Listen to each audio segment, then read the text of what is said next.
আপনারা এখন দেখছেন সনাতন মিডিয়া প্লাস। চ্যানেলটিতে নতুন হলে এখনই সাবস্ক্রাইব। ভালো কথা, যেখানে আমি দাঁড় করিয়েছি কথাটা একটু ভালো করে জানতে হবে। কথাটা কোথায় ছিল?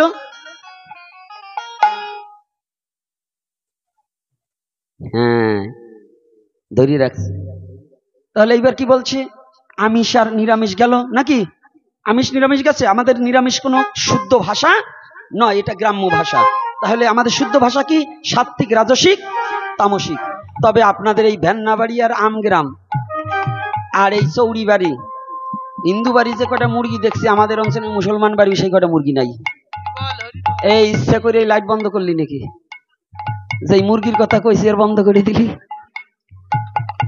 কিরে বাবা, না কারেন্ট চলে গেছে? হ্যাঁ, কারেন্ট তো যায় নাই। কিরে, হ্যাঁ, এই ডেকোরেশন আলা কই রে বাবা, লাইট দিয়ে তাড়াতাড়ি।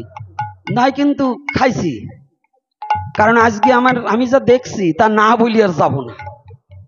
এই হাঁটছি, আমগ্রামে সাধু বেশি, এই আমগ্রামে মুরগি বেশি। এই এতগুলো সাধু যে গ্রামে থাকে, যে গ্রামে এতগুলো মন্দির, মঠ, আশ্রম, এই গ্রামে মুরগি পোষা হিন্দু কি করে থাকে? এই আমগ্রামের লোক আছেন কারা কারা? হাত তুলেন তো। রাধে রাধে। আমি প্রায় 3 ভাগের 1 ভাগই দেখি আমগ্রামের, তার চেয়েও বেশি বেশি, প্রায় আধা আধি, না অর্ধেক না।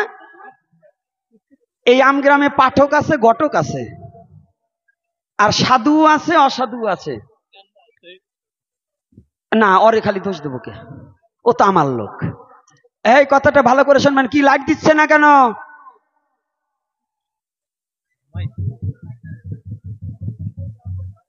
লাইনে লোককে কি হচ্ছে? সদা সর্বক্ষণ যে কিন্তু বিড়ি টানলে কাজ হবে না, আমার এখানে বসে থাকতে হবে। কই ছেলেটা কই?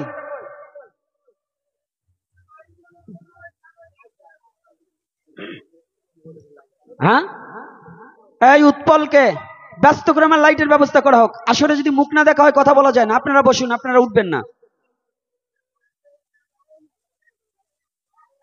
জয়নিতাই লারা লেগে হয়তো লাইনটা লাঞ্ছিত হয়েছে। ভালো করে শুনবেন। আমার এই মালার কথাও বলবো, আরো জ্বালা আছে সেটাও বলবো, কিন্তু আগে যে দুঃখটা, এই আপনারা শুনতে পাচ্ছেন তো? লাইট যদি তাড়াতাড়ি লাইনম্যান না দেয় তাহলে কিন্তু 2000 টাকা কাটা। তাহলে বুঝবানি। আচ্ছা রাখেন, আমার কথাটা একটু ভালো করে শুনেন। আমগ্রামের এতগুলো বাবারা মায়েরা আছেন, আপনাদের আমগ্রামে যত হিন্দু, এই 2-4 গ্রামে এত নেই। তবে এই আমগ্রামের হিন্দু বাড়িতে কেন মুরগি, এই প্রশ্নটা আমি চাই। যে গ্রামে এত গোসাই এবং গুরু, রাগ করছেন নাকি? হ্যাঁ, এই কষ্ট হচ্ছে আপনাদের? সত্য কথা বলতে আমার বাবারও ভয় পাই না। তাহলে আপনি যদি এইখানে আমার মুসলমান বাবারা আসছে কয়েকজন, আমি দেখছি আমার কয়েকজন মুসলমান বাবাও আসছে। আমার কথা, কোন মুসলমান বাবাকে 10 লক্ষ টাকা দিয়ে তার বাড়িতে একটা শুয়োর পালাতে পারবেন? তারা তার ধর্মটাকে কত চমৎকার ভালোবাসে, কত সুন্দর ভালোবাসে, যে 10 লক্ষ টাকা দেবেন আপনি, তারপরেও তার বাড়িতে 3 দিন একটা শুয়োর বেঁধে রাখতে পারবেন না। আর এই হিন্দু জাতি কত বড় নিকৃষ্ট হয়েছেন জানেন? এই জাবন জাতি, যারা বড় বড় লিকসার মেরে ঘুরে বেড়াও, গলায় তুলসীর মালা লইয়ে ঘুরে বেড়াও, তোমার বাড়ি যদি মুরগি থাকে, তোমার বাড়ির জল গোবিন্দ সেবায় দেওয়া উচিত না, কোন সাধুগুরু বৈষ্ণবের সেবা করা উচিত না।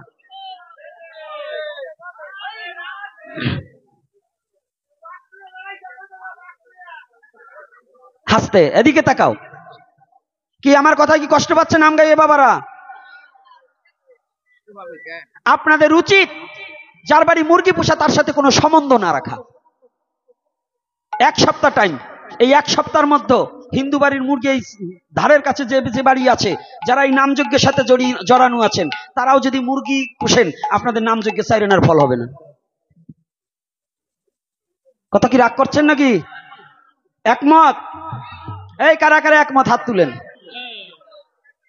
মায়েরা অনেকে হাত তোলে নাই, কয় বাপ বাপ বাবা বাপ বাইরে খাওয়াই সেটি মুরগির ডিম দিয়ে। হাত তুলবো কি করে? আস্তে, আমি দেখছি হাত তোলে নাই কারা কারা। যাক, ওরা লজ্জা পাইছে যদি হাত তুলে আবার বিপদে পড়ি। তাই 1 সপ্তাহ টাইম চরণে হাত রেখে বলছি, আপনারা সনাতনী, নিজের স্বধর্মটাকে রক্ষা করবার হলে নিজের ধর্মের নীতিটাকে মেনে নেওয়া একান্ত কর্তব্য। সে মতুয়া হোক, কৃষ্ণ ভক্ত হোক, শৈব হোক, শাক্ত হোক, আমরা সনাতনী। আমাদের বাড়িতে মুরগি পোষা বৈধ নয়। দ্বিতীয়তে, প্রত্যেকটা বাড়ি সে যে মতেরই হোক, তুলসী বৃক্ষ রাখা উচিত কিনা? আচ্ছা, এই তুলসীর মালা যারা কৃষ্ণ মন্ত্রে যে মন্ত্রে গ্রহণ করেছেন, তার গুরু পরম্পরা হিসেবে যে মালা প্রয়োজন, প্রত্যেকের গলায় সেই মালা ধারণ করা একান্ত বাধ্যতামূলক নাকি? তাহলে তুলসীরও হার যে না পরে স্যার, তাহারও জন্ম বৃথা। তিলক ধারণ না করে যে জন, বাস কোথায়? পণ্ডিত কোথায় বাস? না, পুষ্পরতা আরোহণ করে বৈকুণ্ঠে লইয়ে যাইব। শেষতে শেষতে নেবে। ওই যে নকুল বিশ্বাস গান গাইছে না, ও বুড়া বয়সে পান সেইসা খাওয়াবে তোর বউ। ওরে মাঝে মাঝে শেষপে তোরে, মাঝে মাঝে শেষপে তোরে, জানবে না তা কেউ। বুড়া বয়সে পান সেইসা খাওয়াবে তোর বউ। আর তোমরা যারা আজকে তুলসীর মালা, তিলক ধারণ না করছো, হরিনাম জপ না করছো, মাঝে মাঝে জমে শেষপে তোরে, জানবে না তা কেউ। কি জমের শেষনি? এটা কি কেউ দেখবার যাবে? সে শেষা কে খাবে? আমার শেষা খাবে কে? আমি নিজে খাবো না? তা জমের শেষা যদি এড়াইতে চাও, গলায় তুলসীর মালা লও, বদনে হরে কৃষ্ণ হরি বলে ধুলায় গড়াগড়ি দাও। যদি এই জমের শেষা এড়াবার চাও, একটু বাংলা বলছি তাই কষ্ট লাগছে। হ্যাঁ, একটু কষ্ট লাগছে না? বলবো না? এই আমার মোবাইলটা দেশ নাই, কয়টা বাজে আমি কিন্তু জানতে পারি নাই। তালে তালে কিন্তু 3টে বাজাই দিবানে। তাই হ্যাঁ, বেটাইমে গাড়িতে যাইতে সমস্যা, টাইম দেখবো না। আমার মুখের কথা না, আমার গৌরের কথা ভালো লাগে, এইটা বলতে হবে। আমার কথা বলা যাবে না, আমার গৌরের কথা। আমি কে? আমি কিচ্ছু নয়। কে কাকস্য পরিবেদন, এই বিশ্বজগতে কেউ কারণে, আমিও কিছু নয়। এ বাবা, দক্ষিণে চাই না, উঠে আটা দিস না। কেবল 10টা বাজে, দক্ষিণের কথা বললে আবার উঠে আটা দেয়। এটা হলো আমাকে নমশূদ্র পাড়ার কাজ। ভালো করে শুনবে, কিন্তু যখনই দক্ষিণের কথা বলবে উনি উঠে আটা দেবে। আরে বাবা, টাকা না থাকে না দিবি, তবু বসে থাক, একটু তুই নিয়ে যা। আর যদি তোকে ভাড়ার টাকার অভাব হয়, আমার কাছে চাইয়ে নিস, আমি 2-4 টাকা দিবার পারবো, ভয় না। এইবার শুনুন, মহাপ্রভু 2টি হাত উত্তোলন করে জগৎ জীবকে যে শিক্ষা দিলেন, এই মহাপ্রভুকে ডাকতে হবে না, মহাপ্রভু ডাকিয়া লইবে। শুধু যদি অর্থের গৌরব, রূপের গৌরব, ধনের গৌরব পরিত্যাগ করিয়া আমি তোমার হলাম বলিয়া যদি কেউ ভগবানের চরণে আত্মসমর্পিত হতে পারে, আমার ভগবান বললেন তোদের আমার ডাকতে হবে না। আমি কি করব? আমি ডাকিয়া লইব, ডাকিয়া লইব, আমি ডাকিয়া লইব, ডাকিয়া লইব। তোরা আমায় ডাকিস বা না ডাকিস, ডাকিয়া লইব। তোরা আমায় ডাকিস না বা ডাকি, ডাকিয়া লইব, আমি ডাকিয়া লইব, ডাকিয়া লইব। রাধে রাধে। ভগবান কি বলছে? আমি কি করব? হ্যাঁ, ডাকবে তো? বলছে শুধু তা না, আমি খুঁজিয়া লইব, খুঁজিয়া লইব, আমি তোদের খুঁজিয়া লইব, খুঁজিয়া লইব। তোরা আমায় খুঁজিস বা না খুঁজিস, আমি খুঁজিয়া লইব। তোরা আমায় না খুঁজিলে খুঁজিয়া লইব। রাধে রাধে। আমি খুঁজিয়াও লইব। কেমন?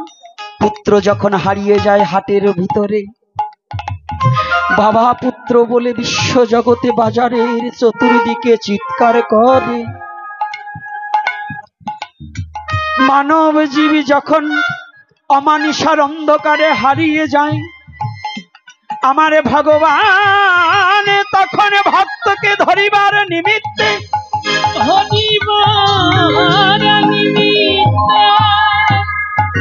ভগবান ভক্তকে খুঁজিয়া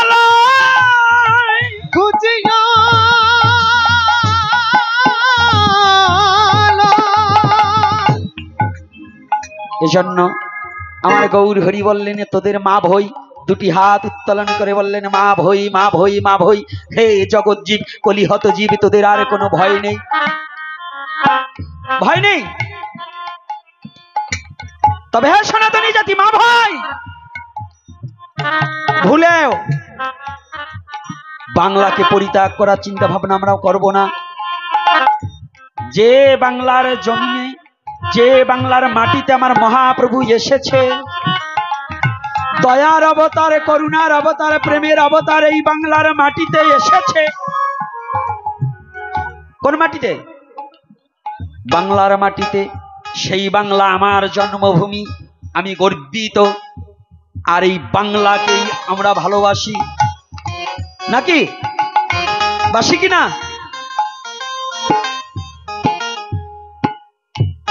আমরা ধিক্কার জানাই সমস্ত সনাতনী, আমরা ধিক্কার জানাই যে আমাদের কি পুরালো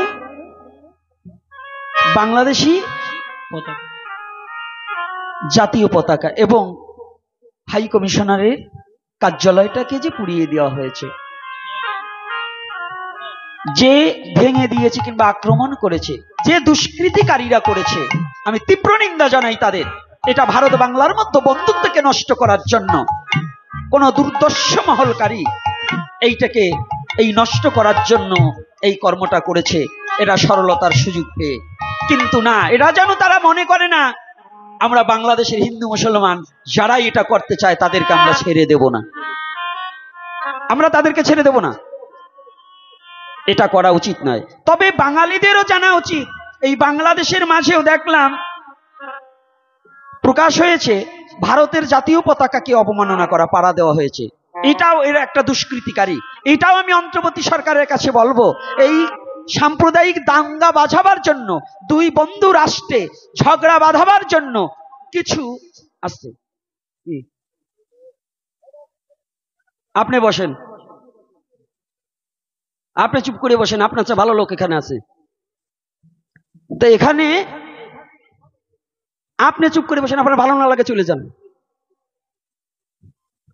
কথাটা বলছি কোন জায়গায় সেখানে আপনি শুনেন, না শুনলে ভালো লাগলে না লাগলে চলে যাবেন। কিন্তু এখন আমি যখন কথা বলছি এখন আপনার কোনো কথা নেই। তাহলে এই বন্ধু রাষ্ট্রকে আমাদের শত্রুতা যাতে না বাড়ে, আমরা হিন্দু মুসলমান সকলে এটাকে আমরা কি করি? ধিক্কার জানাই। কারণ আমাদের কাম্য নয় যে আমাদের এই বাংলার মাটিতে আমাদের কোনো মানে অসাম্প্রদায়িক দেশে কোনো সাম্প্রদায়িক দ্বন্দ্ব যেন না বাধে। আমি অন্তর্বর্তী সরকারের কাছে প্রার্থনা জানাই যে তিনি যেন এই দুষ্কৃতিকারীদেরকে উপযুক্তি এবং এই আইনের আওতায় এনে উপযুক্ত শাস্তি বিধান করুক। জয় নিতাই, জয় গৌর হরি বল। তাহলে আজকে সেটা হচ্ছে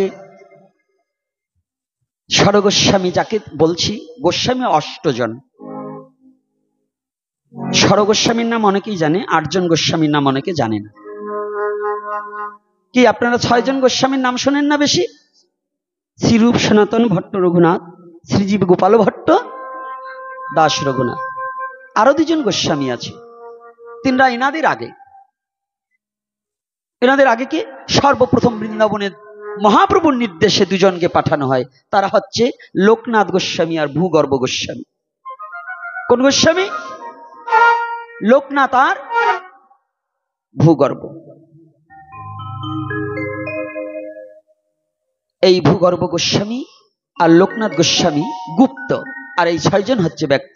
এই 6 জনের মধ্যে বিদগ্ধ ছিলেন কি গো? সনাতন। কে ছিল? সনাতন গোস্বামী। সনাতন গোস্বামী কে ছিল জানেন তো? এনার নাম কি ছিল জানেন? সনাতন তো পরে নাম হয়েছে, মহাপ্রভু কৃপা করে দিয়েছে। এর নাম ছিল সাকর মল্লিক। নাম কি? সাকর মল্লিক। এর আদিঅন্ত জন্মভিটা কোথায় জানেন? এই রূপ সনাতনের আদিঅন্ত জন্মভিটা কোথায়? হ্যাঁ, এই একজনের কথা সত্য, এই বরিশালে। পৈতৃক ভিটা কোথায়? বরিশালে। এই সনাতন ছিল হোসেন শাহের আমলে। আমরা এখন যাকে কেশিয়ার বলি, কুষাধ্যক্ষ বলি, আর তখন বলতেন অর্থমন্ত্রী। তাহলে একজন অহিন্দু, একজন মুসলমান রাজত্বকালে একজন হিন্দুকে অর্থমন্ত্রী করা মানে কি? সে কতটা বিশ্বাসস্থ। বিশ্বাসস্থ না হলে কি সম্পূর্ণ অর্থের দায়িত্বটা কি তার কাছে দেবে? দেবে বাবা? দেয় না। সনাতন গোস্বামী বড়, রূপ হচ্ছে বয়সে ছোট, কিন্তু রূপ গোস্বামী মায়ার বন্ধন এবং অর্থের বন্ধনকে কেটে অনেক আগেই চলে গেলেন শ্রীরাম বৃন্দাবনে মহাপ্রভুর পরশ পেতে, এবং মহাপ্রভুর নির্দেশে বৃন্দাবনে চলে গেলেন। বৃন্দাবনে বসে একখানা পত্র লিখে দিলেন, সনাতনকে পত্রখানা দিয়ে দিলেন। ভাই, দাদা, এখনো যে অর্থের মায়ায় তুমি ঘুমিয়ে আছো, তুমি কি একটিবার ভেবে দেখেছো এই অর্থ একদিন তোমার অনর্থ হয়ে যাবে? একমাত্র পরমার্থ হিসেবে আমার গৌর হরি যে মধুমাখা হরি নাম এনেছে, এই নাম ভিন্ন পরমার্থ হবে না। গৌরাম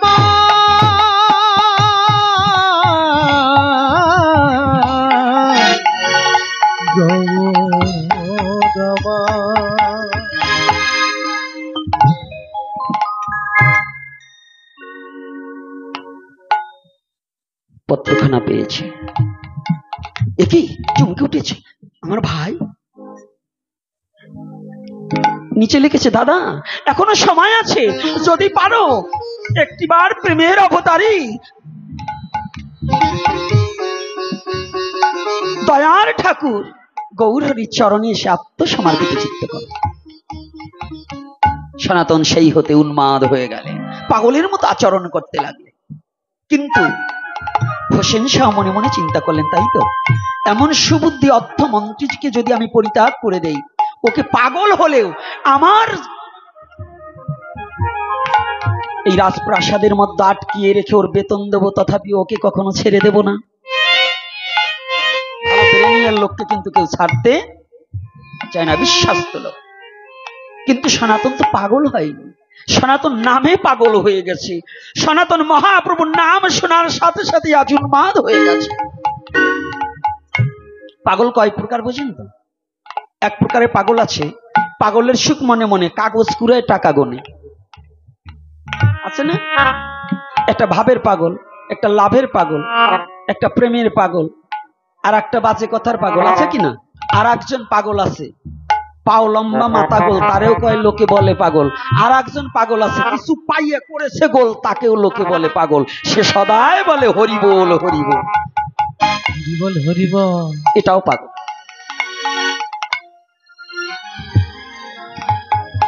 যে কোনো ক্যাপাসিটি করে অত বিস্তারিত লীলাটাকে দীর্ঘায়ী করতে গেলে আরো 4 ঘন্টা সময় লেগে যাবে। এত বিস্তারিত আলোচনা করব না। এই আলোচনার পরে একটু মাঝে গিয়ে একটা প্রশ্নের আছে, যারা আমাকে এনেছে তাদের একটা কোশ্চেন আছে, এই কোশ্চেনটার উত্তর দিতে হবে।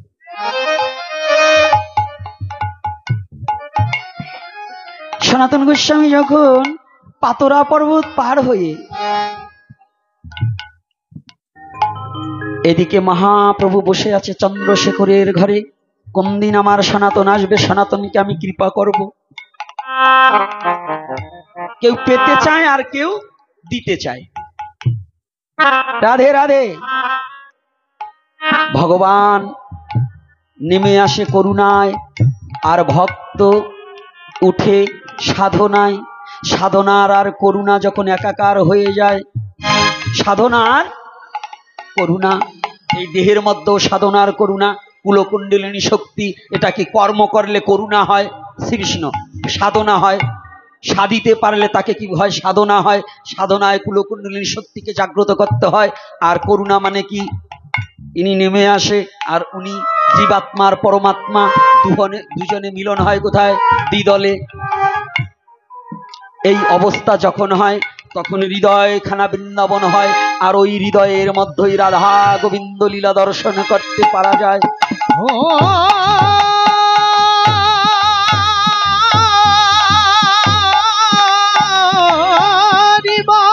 তাহা সবাই জানে না, সবাই বোঝে না। যে করে সে জানে, যে করে না সে বোঝে না, সে জানে না। এইবার যখন গৌরহরি বসে আছে, কতদিনে আমার সনাতন আসবে গো?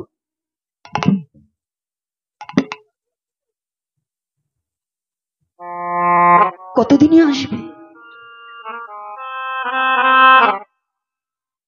মহাপ্রভু বসে আছে। এদিকে পাতরা পর্বত পার হয়ে ওখানে অনেকটা গ্যাপ রেখে গেলাম। সনাতন ছুটে চলেছে। কোথায় মহাপ্রভু? প্রভু, আমি কি তোমার দেখা পাবো না? কতদিনে আমাকে কৃপা করবে? আমি ওই তোমার যুগল চরণ দর্শনে করে আমার এই অযোগ্য পাত্রখানা তোমার চরণে বিকিয়ে দেব। কবে? এমন দিন কবে হবে গো? যখনই এ ভাবনা নিয়ে সনাতন কাঁদছে আর হাঁটছে আর মধুমাখা হরিনাম করছে। হরিনাম করিতে করিতে সনাতন এগিয়ে যাচ্ছে। এদিকে ভক্তমুখে সংবাদ পেয়েছে, চন্দ্রশেখরের ঘরে আমার প্রেমের অবতারী শ্রীমান গৌর হরি চন্দ্রশেখরের ঘরে আজ অনেক দিন যাবৎ আছে। কিন্তু তখন তো গাড়ি ঘোড়া নেই। হেঁটে যেতে যেতে সনাতনের বড় চুল দাড়ি নোখ হয়ে গেছে। সনাতনের বড় বড় চুল দাড়ি নোখ হয়ে গেছে। চন্দ্রশেখরের ঘরের মধ্যে বসে ভগবান গৌরহরি ভক্ত সঙ্গে কৃষ্ণ কথা আলাপনে মত্ত আছে। বহু ভক্ত নিয়ে হয় নাম সংকীর্তন, অন্তরঙ্গ ভক্ত নিয়ে হয় কি? প্রেম আস্বাদন কিংবা রস আস্বাদন। রাধে রাধে। সবার দ্বারা সব কাজ সম্ভব হয় না, সবাইকে নিয়ে হরি কথা বলা যায় না। এইবার কি করেছে? চন্দ্রশেখরের বাহিরে এসে দাঁড়িয়ে আছে। বাবা আর ডিস্টার্ব করো না, ঠিক করো, আমার কিবোর্ডটা নষ্ট হয়ে যাবে। যন্ত্রপাতি তো ইলেকট্রিক্যাল যন্ত্রপাতি, এরকম বারে বারে যদি আপ ডাউন করে আমার কিবোর্ডটা কেটে গেলে কিন্তু তোমাকে আমি পাবো না। জয় শ্রী রাধে। কথাটা একটু থাকতে হবে। চন্দ্রশেখরের ঘরের মধ্যে মহাপ্রভু হরি কথায় মগ্ন, কিন্তু কি করেছে জানি?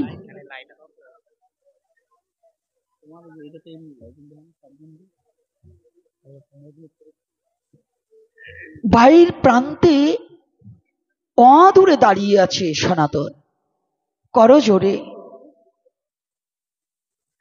করজোরে দাঁড়িয়ে আছে। যদি একটিবার মহাপ্রভু ওই ঘর থেকে বাইরে আসে, আমি মহাপ্রভুর চরণ দর্শন করে ওই চরণে একটা প্রণাম করে আমি চলে যাব।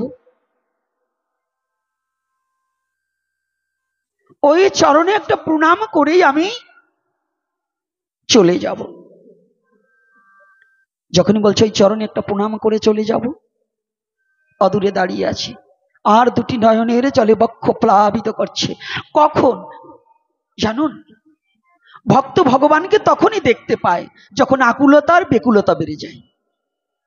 যদি ভগবানকে দেখার আকুলতা বেকুলতা না থাকে, তাহলে ভগবানকে ভক্ত কোনোদিন দেখতে পারে না। যখনই দেখতে পারে না, আর আজকে ভগবানকে দেখার জন্য সনাতনের আকুলতা বেকুলতা বেড়ে গেল। যখনই আকুলতা বেকুলতা বেড়ে গেছে, ভক্ত যদি ভগবানকে ডাকে, ভগবান কি আর থাকতে পারে? ভগবান আর থাকতে পারে না।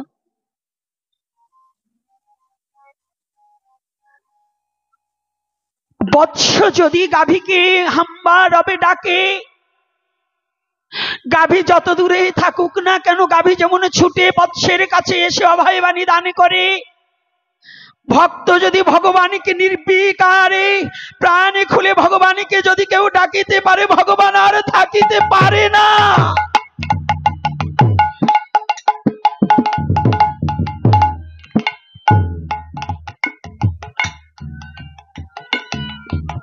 ভগবান ঠিক ভক্তের দ্বারে এসে দেখা দেয়।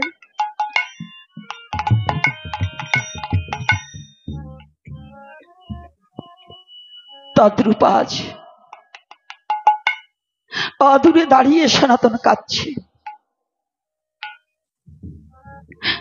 ঘরের ভিতর থেকে মহাপ্রভু চন্দ্রশেখরকে ডাকছে, চন্দ্রশেখর বাবা, তুমি একটা কাজ করো, আজ তোমার পরম ভাগ্য, তোমার ঘরের দরজায় দেখো একজন বৈষ্ণব এসেছে। আমরা তো বৈষ্ণব শুধু মালা তিলক এবং বেশে চিনি, কিন্তু আজকে দেখুন মহাপ্রভু কি বলছে, চন্দ্রশেখর কি বলছে, তোমার ঘরের দরজায় একজন বৈষ্ণব এসেছে। কিরে বাবা, কারেন্ট কি হয়েছে? একটু ব্যস্ত করো বাবা, একটু ব্যস্ত করো। এইবার চন্দ্রশেখর দাঁড়িয়েছে মহাপ্রভুর ঠাই। প্রভু বলছে, তোমার দ্বারে একজন বৈষ্ণব এসে, তাকে বুলাও। এই যে বুলাও কথাটা কিন্তু উড়িয়া ভাষা। বুলাও কথাটা কি?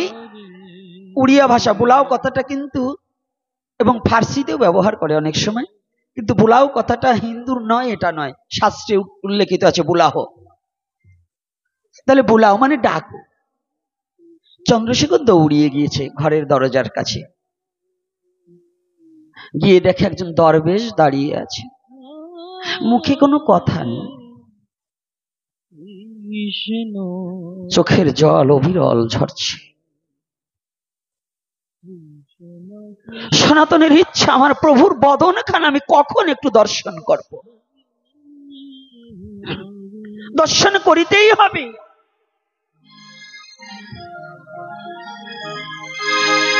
চন্দ্রশেখর গিয়ে কোনো বৈষ্ণবকে না দেখে, চন্দ্রশেখর ভেবেছে মালা তিলক বুঝি এটাই বৈষ্ণবের লক্ষণ।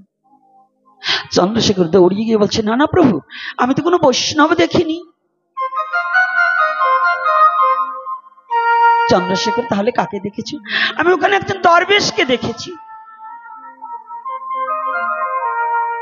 চন্দ্রশেখর, তুমি যাকে দেখেছো না দরবেশ,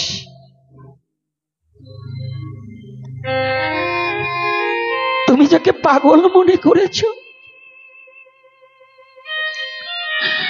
এ যে পাগল নয়, এ যে মধুমাখা হরি নামের পাগল হয়ে ছুটে এসেছে তোমার দ্বারে, এ যে সাধারণ কোনো মানুষ নয়।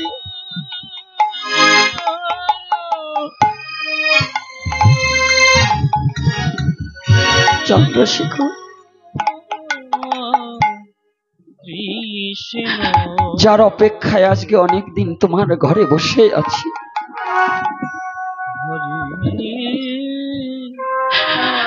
যার অপেক্ষায়, যাকে আমি দেখার জন্য বসে আছি, একটি কথা ভাবুন, যার চরণ দর্শনের জন্য যুগী পায় না যোগ সাধনে, ব্রহ্মা পায় না ব্রহ্মজ্ঞানী, সেই গৌর হরি তার পরম প্রিয় ভক্তের জন্য বসে আছে দেখার জন্য।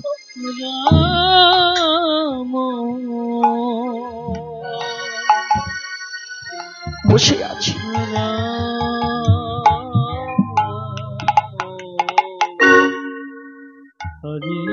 যখনই বসে আছি, চন্দ্রশেখর উনাকেই ডাকো। চন্দ্রশেখর বলছে, ভক্ত মহাপ্রভু আপনাকে ডাকছে।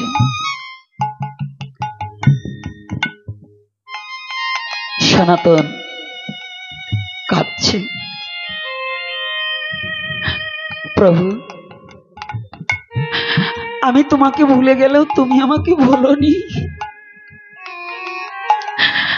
আমি তো ভুলের মাঝে পড়ে তোমায় ভুলে বসে আছি, তুমি যে আমাকে ভুলোনি দয়াময়, আজও তোমার আমার কথা মনে আছে। মনে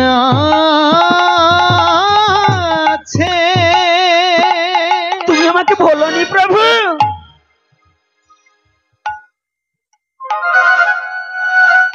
হঠাৎ করে সনাতন দেখতে পায়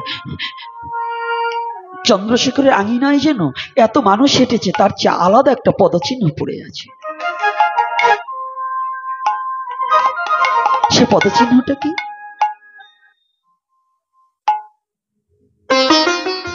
সবার চেয়ে আলাদা মহাপ্রভুর পদচিহ্ন।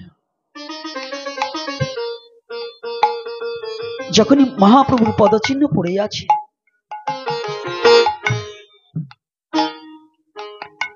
মহাপ্রভুর পদচিহ্ন যখনই পড়ে আছে চন্দ্রশেখরের আঙিনায়, সনাতন ভাবলেন আর তো জীবনে আমার এই সৌভাগ্য নাও হতে পারে।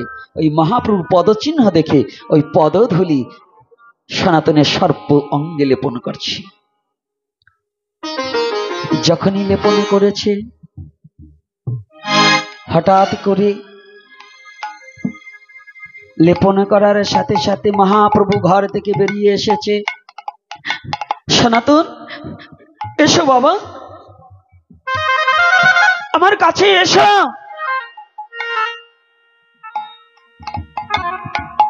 ভগবানকে সবাই ডাকছে আর ভগবান ভক্তকে ডাকছে, আমার কাছে আসো। সনাতন পিছিয়ে যাচ্ছে, না না প্রভু তুমি আমাকে ছুঁয়ো না, আমি অস্পৃশ্য,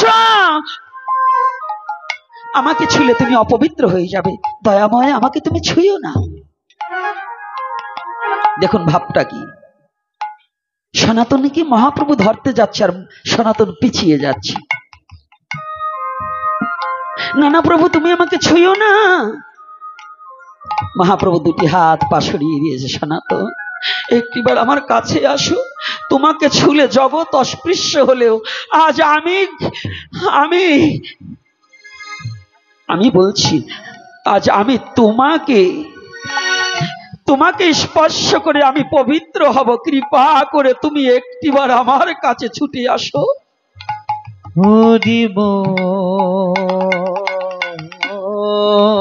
আজ আমি তোমাকে স্পর্শ করে আমি পবিত্র হব।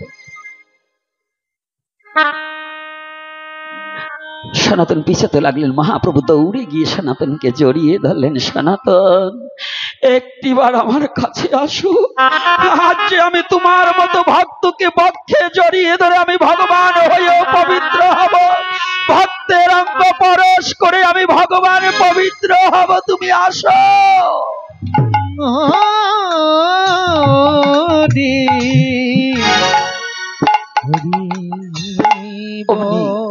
সনাতনকে দৌড়ে গিয়ে ভগবান গৌর হরি জড়িয়ে ধরলেন। ভগবানকে খুঁজতে হবে না, ভগবান কি তার ভক্তকে খুঁজে লইবে। এতে নিঃসন্দেহে অকপটে শুধু চিত্তটাকে শুদ্ধ করুন। কোনটা?